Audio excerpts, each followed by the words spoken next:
Okay, so let's look at number 7.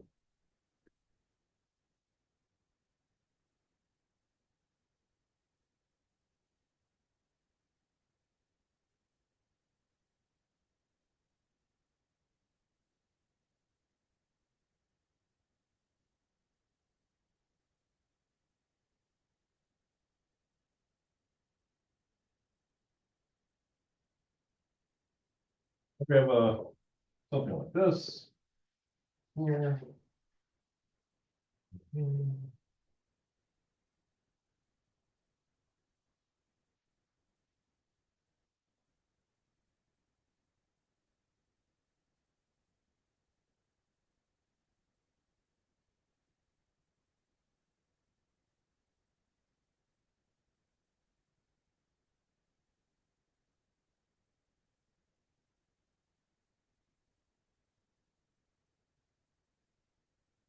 Through that circuit here, and part A says find the current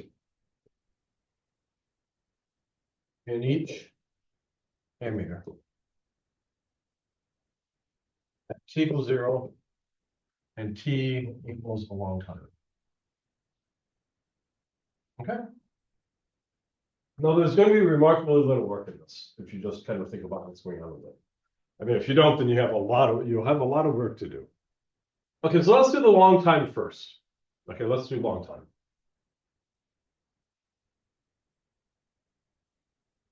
So let's figure out what's going to happen here. We throw the switch. That's equals 0. The current's going to come here, hit that junction, and do what? Go here and then go here. Okay. In this case here, it can only really do that because there's nothing else to with a battery. So it's going to go this way and then go this way. So what's happening to this capacitor? This capacitor is slowly getting charged, or maybe quickly getting charged. We just know it's getting charged.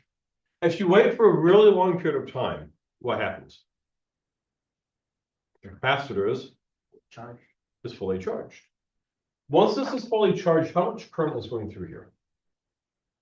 If it is fully charged. And don't overthink it. Okay, so what is current? It's moving charge. If you kept on having more and more current going through here, the charge would keep on building up and building up and building up on here. But if this is fully charged, meaning it has as much charge as it can possibly have, how much current then can go through here? None. Remember how this goes. We worked this out, looked at the current versus time for these things, and they decay exponentially. So if you wait long enough, this capacitor is fully charged. So what does A3 have to read then for a long time?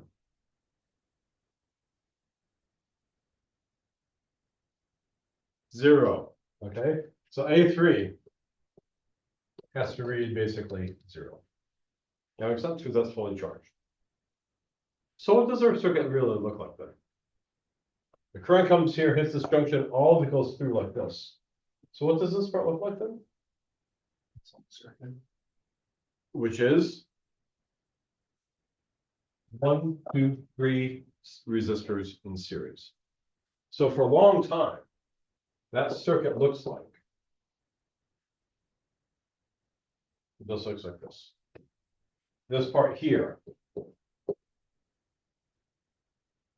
is effectively not in the picture. Does that make sense?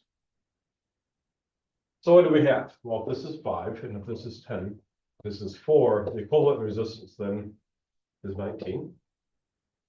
This is 10. So then your current in this branch here and this branch are going to be the same because they're in series. And what's the same for resistors in series? Meaning the current. I'm sorry. So this is going to be A1. It's going to equal your A2. It's going to equal your 10 over 19. Yep. That makes sense. As long as you're around that part, let's do then part. I haven't done the time T equals 0 yet. Let's do the part B of this. It said for a long time, if here's A and B, here we go.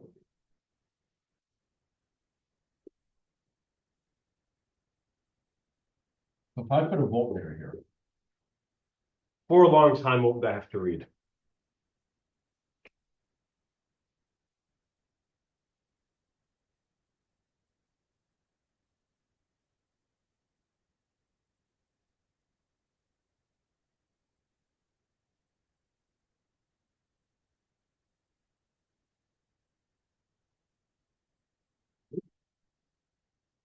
Is there a charge on it? If you wait a long time? Yeah, it's fully charged. So if you have charge on a capacitor, does it have a voltage? Sure does. Let's kind of look at this here. If you look at this section right here, this whole section here, what could you say about this section here in relationship to this here? This section here is in parallel across the 10 ohm resistor. So what does it mean? It means that the voltage across the 10 ohm resistor has to equal the voltage across the resistor, and voltage across the capacitor has the voltage across the resistor, because these are in series. So this voltage plus this voltage has to equal that voltage. Does that make sense? Right? Again, it's these two are in series together. But this series combination is in parallel across here. In other words, their tops are connected and their bottoms are connected. Okay. So, and you know that voltages add in series. So this voltage plus this voltage has to equal the voltage across here. Now, what did we say is the current going through here? For a long time? 0. So what's going to be the voltage across the resistor for when T is large? If there's no current going through here. 0 as well. So that means all this voltage here has to occur across here. That makes sense? So that means that the voltage across AB has to be the same as the voltage across that 10 ohm resistor. So what happens here is that the voltage across AB, which is your voltage on the capacitor, has to equal the voltage across that 10 ohm resistor. And what is the voltage across the resistor always given by?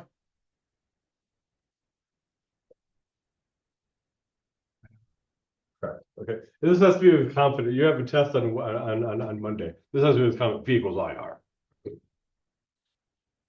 Confidence. So this has to be I times your R here. Now, what did we say this I is? This I is our buddy over here. It's 10 over 19. So this has to be 10 over 19. Our resistance then is 10. So this would be 100 over 19. Okay. Now, let's do the T equals 0.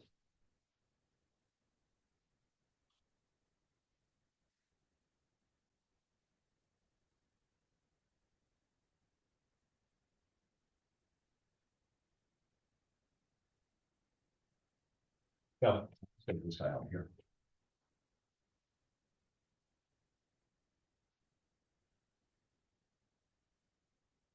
Now, if T equals 19, I'm sorry, if T equals 0, what happens here?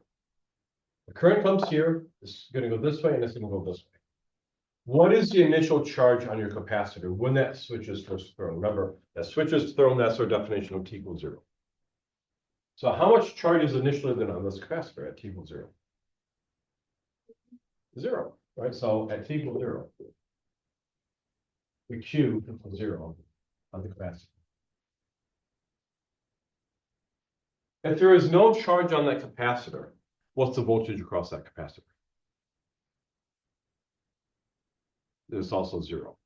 So therefore, V across the capacitor equals 0 and T equals 0. So what's our circuit look like only at T equals 0? Only at T equals 0. That circuit really looks like this.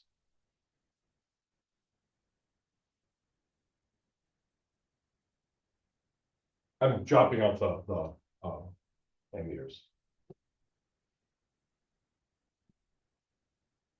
That looks like it's not here because there's no voltage on it. And so if this is 10, this is 20, this is 4, this is 5. Now what does this look like? That's going to be his names. This will be R1, R2, R3, and R4. R3 and R2 are in parallel. These are in parallel. So I'll call this is parallel. So that means 1 over R23 is equal to 1 over R2, 1 over R3. So this is 1 over 10, it's 1 over 20. This is 3 over 20. So the R23 is 20 over 3. That makes sense? Now it's so our circuit then becomes this.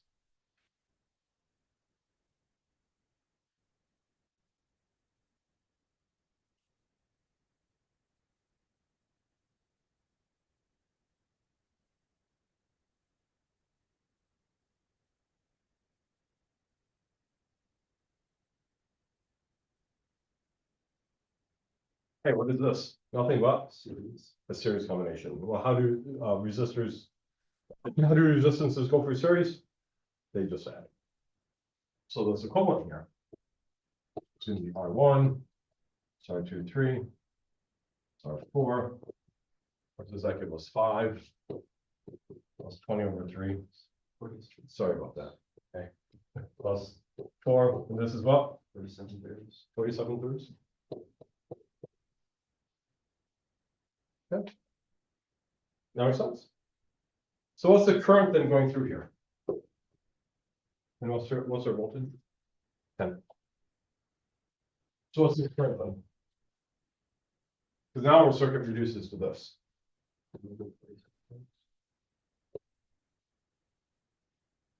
Yeah, so our current is going to be this V over REQ. There's going to be this 10 over 47 over 3. It can be 30 over 47.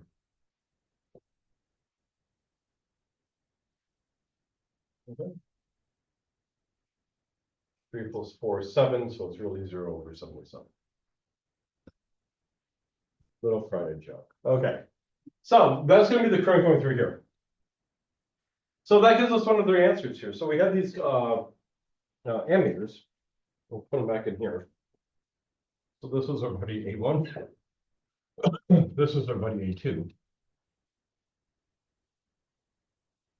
And this is our friend A3. So which one does this give us? Yeah, this gives us A1. So A1 here has to read this awful 30 over 47. So how on earth do I find A2 and how do I find A3?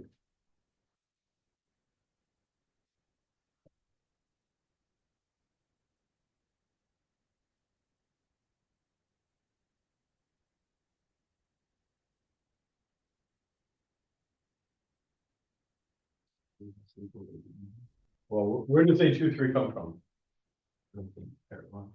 The parallel combination of these two here. Hey, what's the same in parallel for resistors? Or anything in parallel? Anything in parallel always has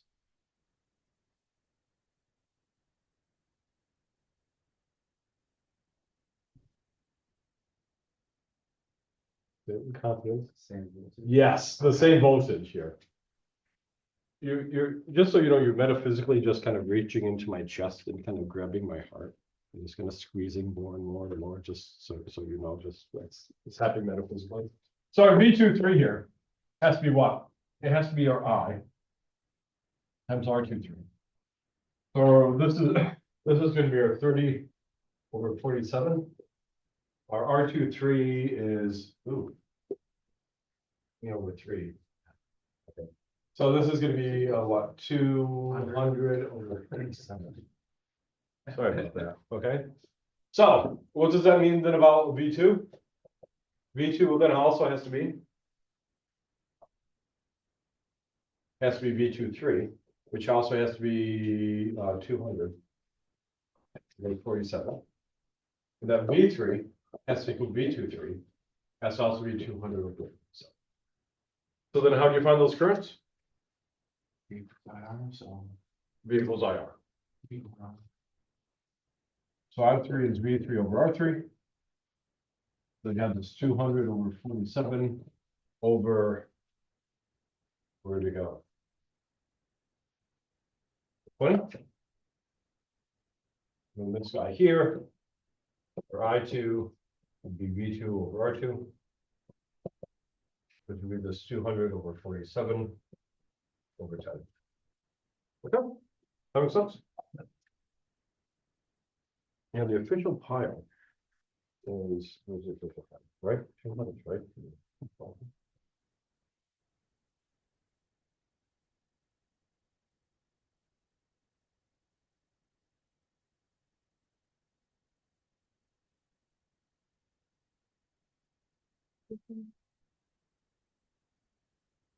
Well, let's just look at that last one on C.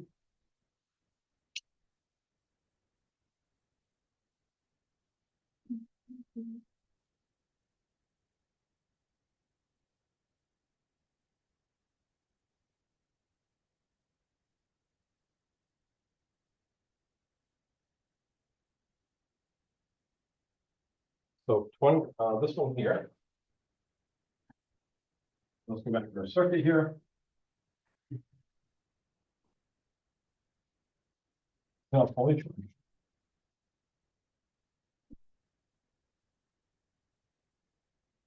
That, and this switch is popped open. Okay. The question is, how long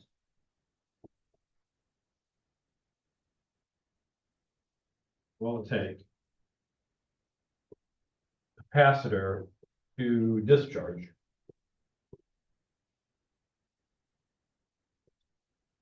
To do what? 20% is maximum value.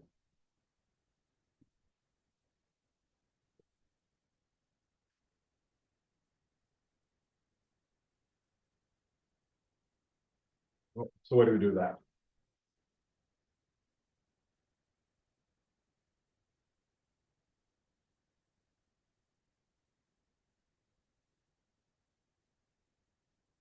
So what happens when we pop the switch? You disconnect it from that battery. So now this is fully charged like this. What will this capacitor now do? It'll discharge, but what would be the direction of the current that it's going to take? It's good about the charge flow, how the charge go. It'll go like this. This part of it is out of the mix because we've opened the circuit. This is going to discharge this way. This is our 20, and that's not 20 at all. This is our 10, this is our 20. What do these two look like? Series. Now it looks like they're in series.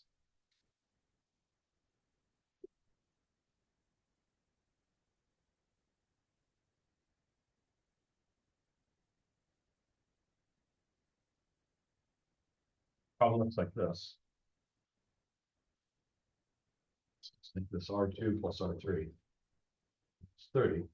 This is the C equals 2 farads. So what do you have? You have the Q equals Q naught. E to the minus T over tau. How do you find tau? R times C. R times C. This is going to be the R equivalent times C. So this is going to be 30 times 2 for 60, just 60 seconds, because I just said there are no micros farads or anything in there. What is this Q here going to be?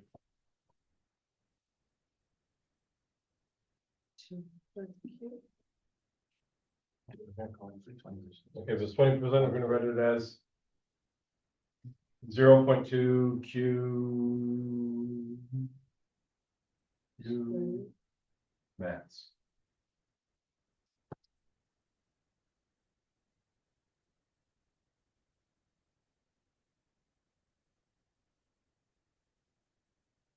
Q maxes go out, so you never need to know that value.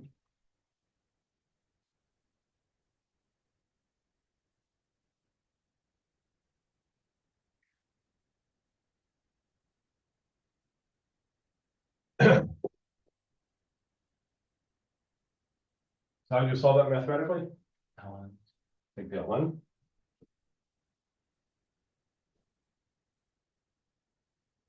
So our T is minus tau ln 0.2. Why are we getting a negative time? ln is negative. Yeah, we're not getting a negative time. The ln of a number less than 1 is always negative. So the minus signs go out, so you're getting a positive time. Okay. So that's a cute little problem. Now, why did I not ask you for the current and some generic time? If you worked on it, you might even know why. You know, how to keep. Well, what would you end up with? You end up with a couple of differential equations. And so you have a couple of differential equations you have to solve. And okay, and even for me, that's beyond the scope of this course. I'm not going to be entirely cool. When you take the course in electronics, a lot of you will, you'll figure out how to, you'll find out how to solve these couple of time differential equations. There's beautiful methods for it. Does that make sense? Okay. So let's go back to magnetic fields.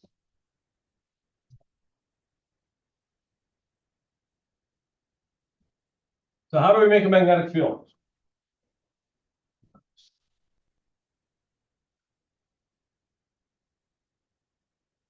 How do you make a magnetic field? Yeah, you put charge on something and throw it. So whenever you have a moving charge, you have a magnetic field. So let's take an example. So let's say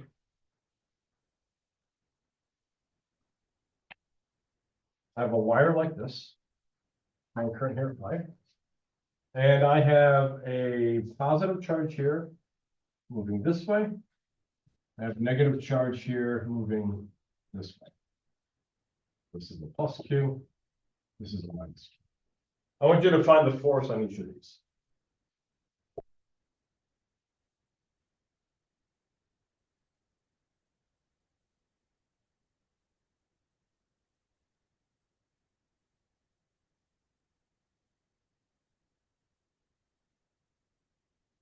Okay. So we had a whole bunch of right-hand rules. What's the first thing you have to do in this case? Your B fields. Okay, you're gonna have to find the B field for the, because again, why does this one move? Why does this one? From the Wire. Yeah, we have to figure out the magnetic field from the wire. And what was our right-hand rule to find the magnetic field for a wire? From along I, whenever it was around. You grab hold of the wire, pointing your thumb in the direction of the current, and your fingers wrapped in the direction of B. So the current's going this way. I grab like this. Okay. So what's the magnetic field doing on this side? Coming out. So I put dots here. So it's coming out. Okay. What's it doing on this side? That's magnetic field B. Now, what did we say is the force for a charge moving in an external field? QV cross. Yeah, nothing. It's QV cross B. Okay, so do QV cross B on this one here for me. This is B here. This is B here.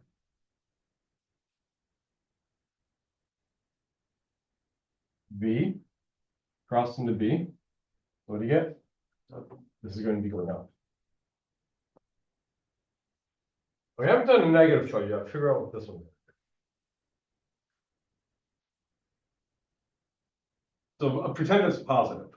If this were positive, what would it do? Go right. Everyone agree? Okay, which one? Okay, how did you do QV cross B on that one? B is up, B is out. So how does this work? Right. B crossing B is going out here like that.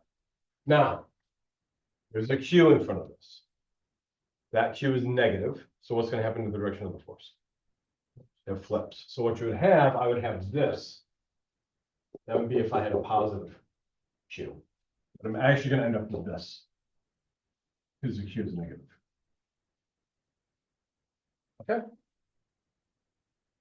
You can make use of this in particle accelerators all the time. So when you have a particle accelerator, you smash two high energetic particles, and you get a bazillion particles coming out of this. What might you want to know about the particles? Well, some of them could be positive, some of them could be negative, some of them may have no charge. So the question is, what could you do? So let's say I have some particles here. Here's particle A, here's particle B, and here's particle C. I put these in a magnetic field.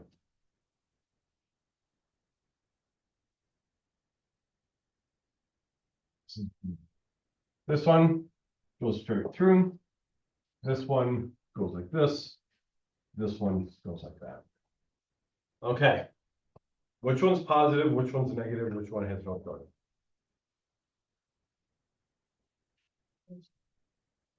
Yeah, how come? Because the charge is going to be 0. So this one here is going to have no charge. Okay, what about the one that's bent up? Yeah, there's going to have to be a force going up like this. So B cross B, that's up. So this is our positive Q. And then B cross B. It's not going up, it's going down. That means the Q is negative. So this is our minus. But that's actually one of the things you have to do with any particle accelerator. There's going to be something like this to determine basically the sign of the charge. I don't know if you've ever seen one of these. If you get a chance to try a particle accelerator, do it. You can go to like Brookhaven and they'll have accelerators there. They'll have some tours open to the public where you might know a local physicist that can take you to one. If you get a chance, go and see it. They're really impressive. I mean, these things are utterly amazing, the size of them. You want to go with somebody who knows what they're talking about because you can actually die in these things. If you actually happen to go in them when these things are running, you're probably going to die really nasty. The radiation is phenomenal. I know with there's a really an extreme X-ray source, which is based on particle accelerators. That Scott Mister in the engineering department goes to.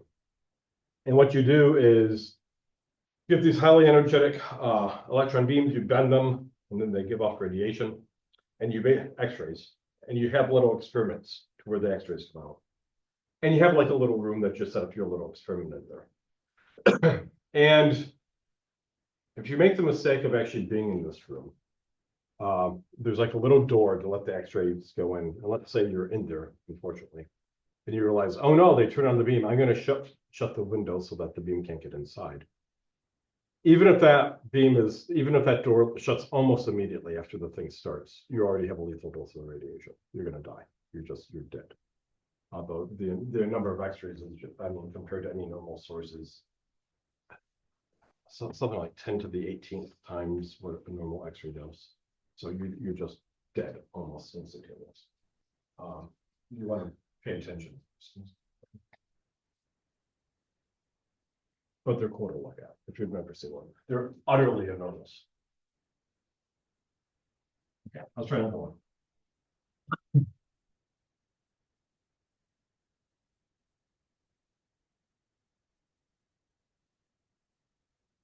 Let's say I have a wire like this. That's current going like this. And here I have a wire loop. And let's say that wire loop happens to have current like this.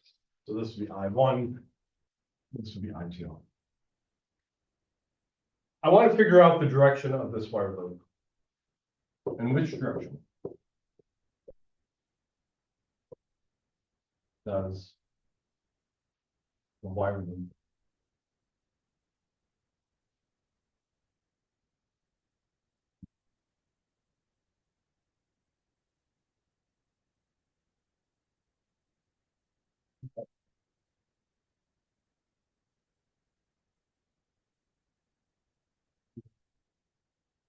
Okay, so first of all, why does this fellow even move here? Okay, because there's a current, which means moving charge. And the moving charge here sees the external magnetic field produced by I1. So how do you find the magnetic field for I1? What's the right hand rule? Okay. You grab hold of the wire, pointing your thumb in the direction of the current. I grab hold of the wire, pointing my thumb in the direction of the current. Hey, I asked you a question, Ronnie. Okay. Why might we call this a right hand rule? There you go. Okay. No, but that's actually going to be really easy. This is one of the few times in life, if you're a lefty, you have an advantage, right? Because of what happens here. If you're right-handed, your pen's over here, and what are you going to do even without thinking it? You're just going to use your left hand without even thinking it. Everything is going to be flipped. If you're left-handed, what happens? Your left hand is occupied, your right hand is free, and without thinking it, you're going to do your right hand. So this is the only time in life, pretty much, that if you're a lefty, you have the advantage. Okay. So lefties rejoice. Okay, so we need to find the magnetic field here. So you go, we put our thumb in the direction of the current, fingers wrapped like this. So the magnetic field over here is into the board.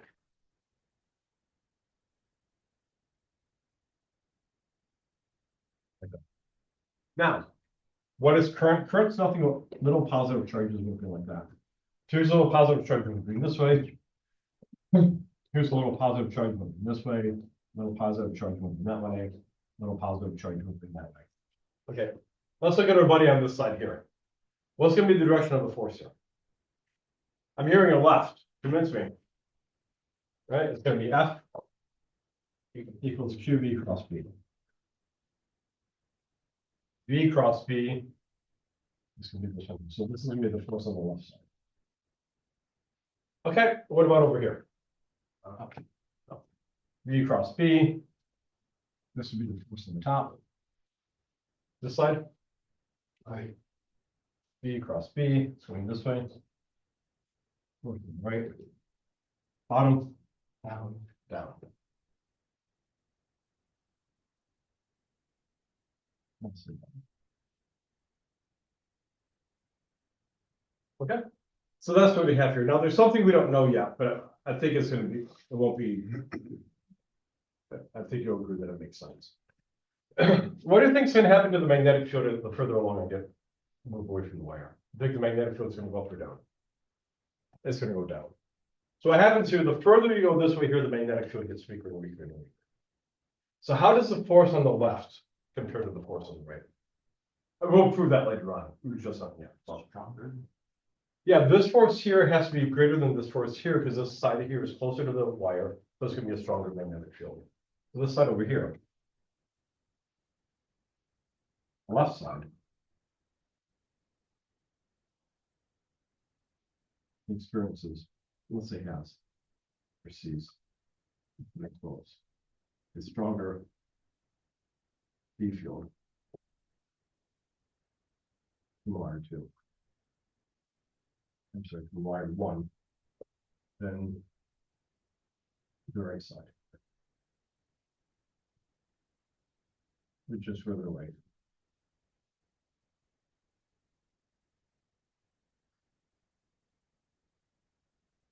Okay. So as a result, the force on the left is going to be greater than the force on the right. We look at the magnitude. And what about the top and bottom? What are they going to do? They're going to completely cancel. How come? Yeah, so point by point. So in other words, look at the force here compared to the force here. That force is going to be going up. That force is going to be down, going down. But they're equidistant from the wire, so they're going to cancel. So bit by bit along this wire here, those forces will cancel. So these two here completely cancel.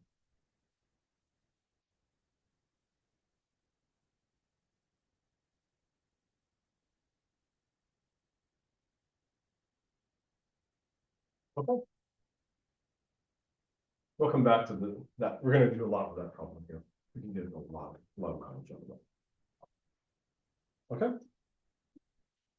Now that said, how do we go about calculating B fields?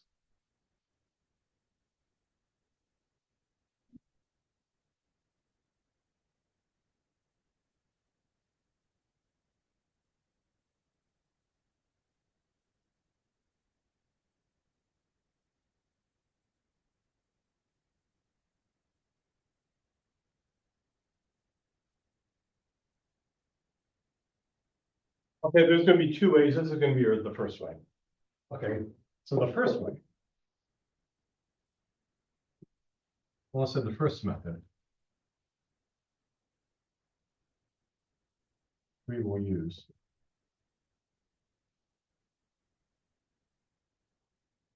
is called a BO. Okay, it's French and it's O and French. If something ends in a T, the T is not pronounced, so it's not BIA, it's BO. Okay, so bar.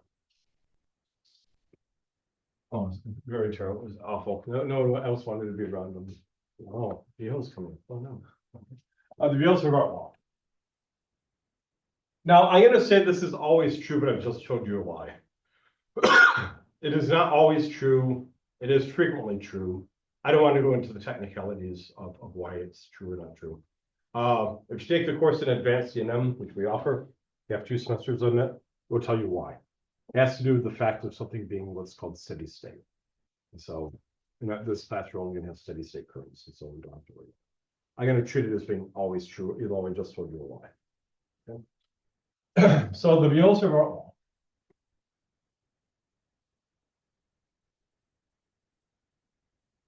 Okay, is a method. For calculating the B fields for current carrying wires. I'm going to show you how it works. I'm not going to prove this, I'm just going to state it as a fact.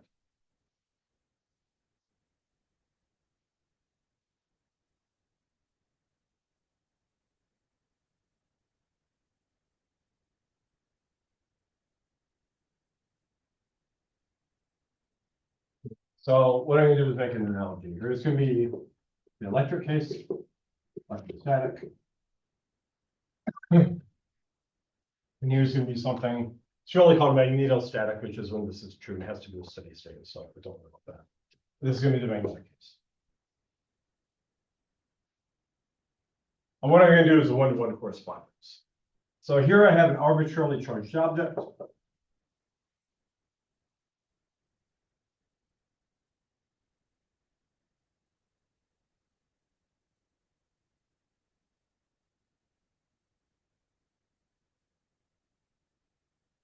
And here I have an arbitrary wire. We're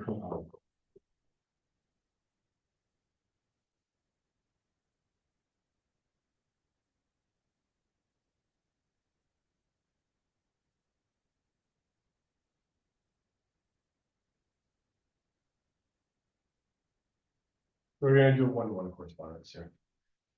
So I want to find E here.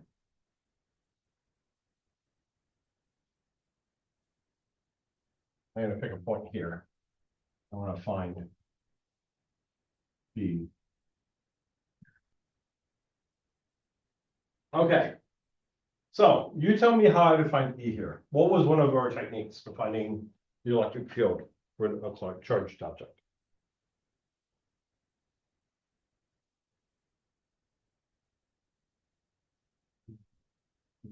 Give it a name for it. Gauss's law. So when is Gauss's law true? Always. But you can only easily use that to find the E field if one of those 3 simple geometries. Okay. So even though I could write Gauss's law here, I'm not going to use it because it's not going to be easy to use. Okay. What else? A collection of point charges. So what I'm going to do is I'm going to go over here. I'm going to have a little tiny point charge here. So treat as a collection of point charges.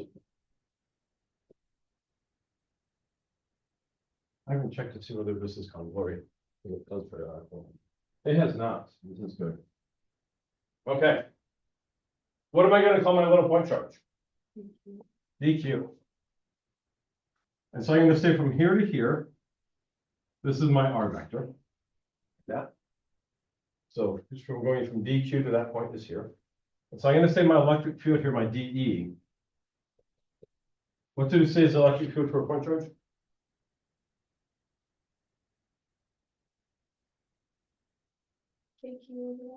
KQ over R squared. Okay. So I'm going to have K. My Q is DQ over R squared. And I'm going to put a little R hat here like that. And what does little R hat here mean? This is my R vector. What does R hat do?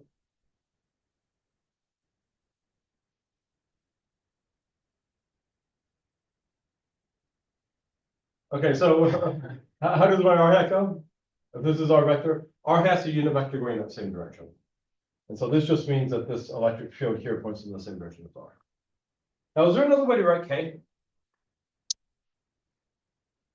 1 over Close. 1 over 4 pi epsilon naught.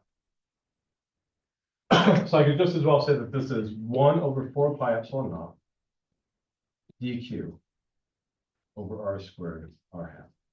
So what we're going to do with the Biot-Savart law, we're going to do one-to-one correspondence between this and this situation here. So what we're going to do with the wire.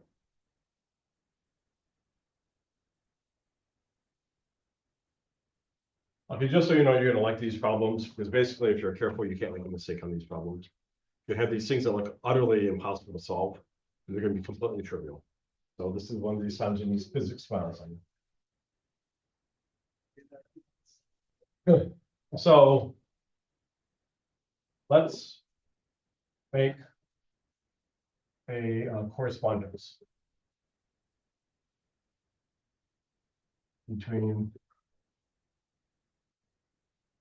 the electric and the electrostatic case and the magnetic case.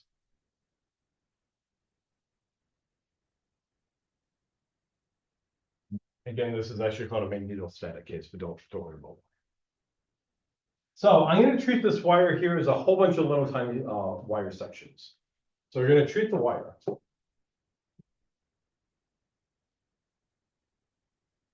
as a series of small sections.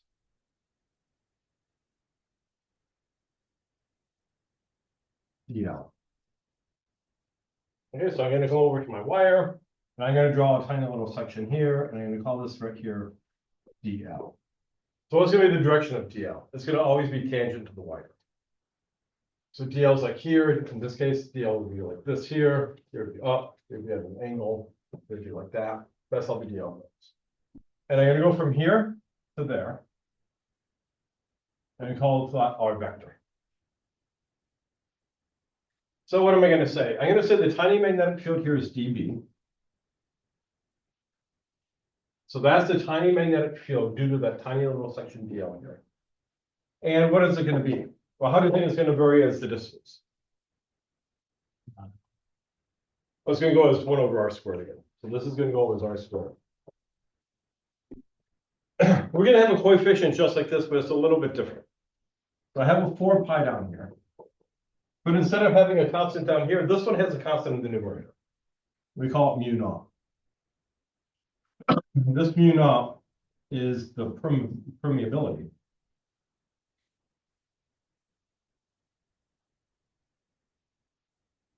Of free space.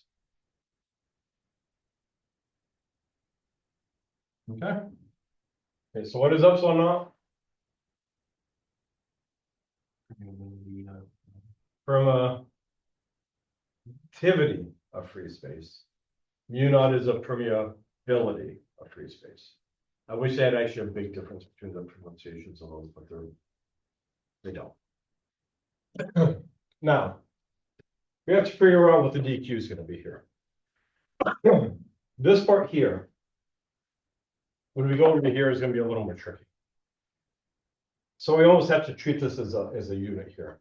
So first of all, let's figure something out here. What is going to be the direction of dB here for that little tiny section of wire? So imagine here's my own little section of wire. It has a current here, I, going like that. What would be the direction of the magnetic field here, just through that little section? How do you find out? Right-hand rule. I grab it like this. That dB here has to be going into the board. So I just can't have something going as an r hat here. How do I have to get something going into the board here with the vectors I have? Ooh. So instead of cross product of what? Well, things in here, if I took a cross product of, would give me something where my thumb goes into the board. It's going to be DL crossed into this R direction. What I'm going to do is I'm going to have an R hat here like this, the R hat direction. The direction for this is going to be DL cross R hat. So this part right here, this gives the direction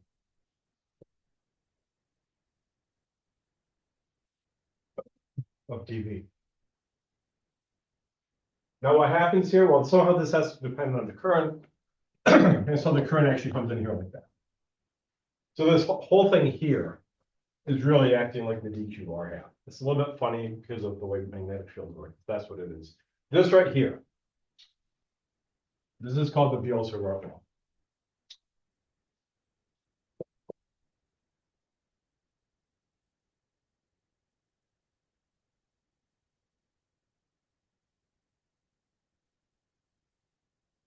Okay. And what we'll do, I won't start anything here because I have to rush up. This is going to be always true, and again, I just showed you a lie. It's not always true. It's true in a large range of problems. But it's going to be really easy to apply when we have straight sections of wire, and then also circular curves of wire. So what we're going to do next time, we're going to say, just so you can see, suppose I have something that looks like this. So let's say I have, this is radius here A, this is radius here B, and this is the current here. I suppose I want to find B here, find B here. Yeah. It looks really complicated. It turns out it's going to be utterly trivial to do. Okay. Have a good weekend. Yes. Where did the I come from in that equation? That we were there? I is your current going through the wire, because that's how you get your magnetic. Okay. We'll just put it there because it gives it a quantity. Well, if you'd increase the current, you'd increase the magnetic field. So somehow this has to depend on that. Okay. Again, I do not, don't mistake what it did for proof. It was not a proof. Yeah. Enjoy your weekend.